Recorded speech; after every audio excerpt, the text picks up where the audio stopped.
اعوذ باللہ من الشیطان الرجیم بسم اللہ الرحمن الرحیم۔ سورہ فاتحہ قرآن کی سب سے پہلی سورت ہے، جس کا مطلب ہے کسی چیز یا کتاب کا افتتاح کرنے والی۔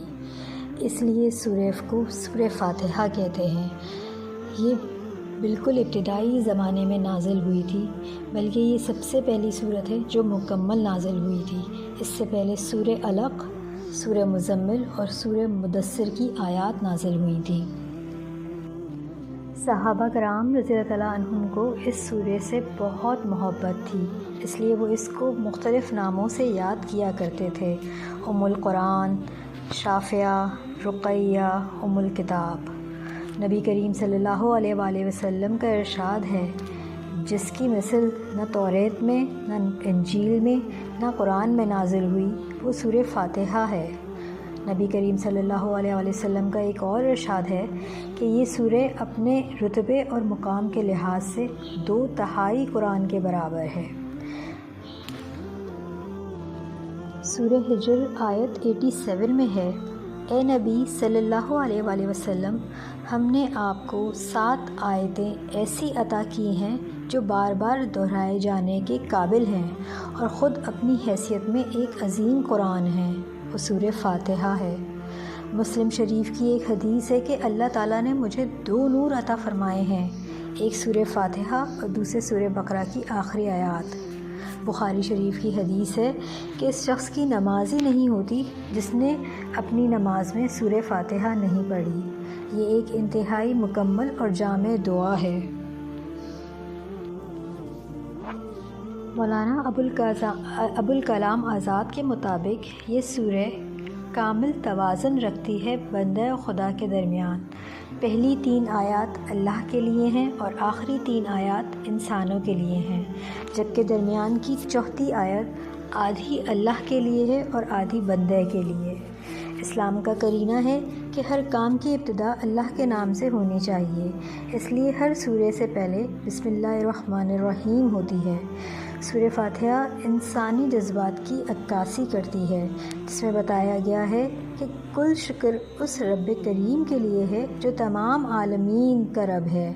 رب عربی زبان کا لفظ ہے جس کے معنی مالک، آقا، مربی، پرورش کرنے والا، حاکم اور منتظم ہے۔ اللہ تعالیٰ ان تمام معنوں میں رب کائنات ہیں۔ کل شکر اس رب کریم کے لیے جو تمام جہانوں کا پروردگار ہے، جس کی رحمت میں جوش ہے۔ رحمان کے وزن پر عربی کی صفت میں جوش کی کیفیت ہوتی ہے۔ رحیم، اس کی رحمت میں دوام ہے۔ عربی میں اس صفت میں دوام کے لیے ہوتی ہے جس میں مسلسل تسلسل پایا جاتا ہے۔ اللہ تعالیٰ وہ ہستی ہے جس کی رحمت میں بیک وقت جوش بھی ہے اور دوام بھی ہے۔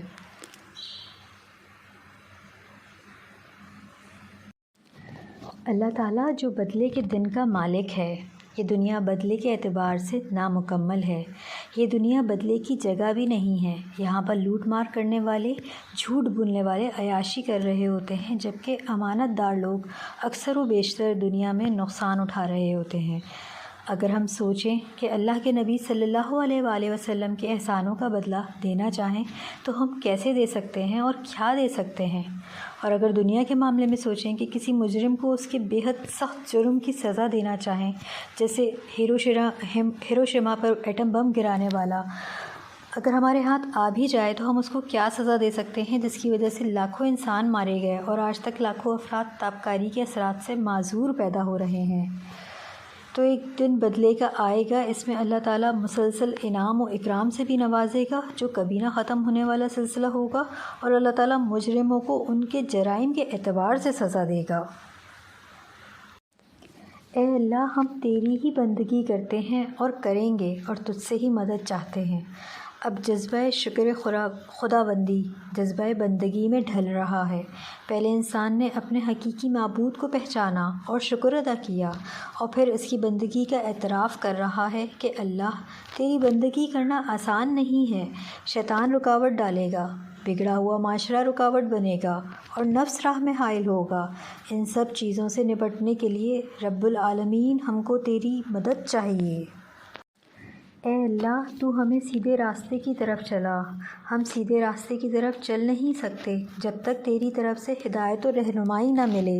ہم لاچار ہیں، ہم عاجز ہیں، ہم تجھ کو پہچان چکے ہیں، ہم تیری بندگی کرتے ہیں، ہم بدلے کے دن کو جان چکے ہیں کہ وہ آئے گا، ہمیں تیری طرف ہی پلٹنا ہے۔ ہمیں سیدھے راستے کی طرف ہدایت دے کہ آخرت کی تیاری کرنے کے لیے اور تجھ کو خوش اور راضی کرنے کے لیے، وہ راستہ ان بندوں کا جن پہ تو نے انعام کیا۔ قرآن مجید کی روح سے انعام یافتہ لوگ انبیاء علیہ السلام ہیں، شہداء ہیں اور صالحین ہیں، بغیر اس کے جن سے تو ناراض ہوا اور وہ گمراہ ہوئے، اللہ کے غضب کے حقدار ٹھہرا دیے گئے۔ یہ وہ یہودی ہیں جن پہ اللہ تعالیٰ نے بے انتہا انعام و اکرام کیے تھے، مگر اہل یہود نے ایسے جرائم کیے کہ اللہ ان سے ناراض ہو گیا۔ مغضوب علیہم سے مراد یہودی ہیں۔ مسند احمد کی روایت ہے کہ وَلَضَّالِّینَ سے مراد عیسائی ہیں۔ ان پر بھی اللہ تعالیٰ نے انعام کیا مگر انہوں نے حضرت عیسیٰ علیہ السلام کو خدائی میں شریک کر کے سیدھے راستے سے ہٹ گئے۔ وآخر دعوانا ان الحمد للہ رب العالمین۔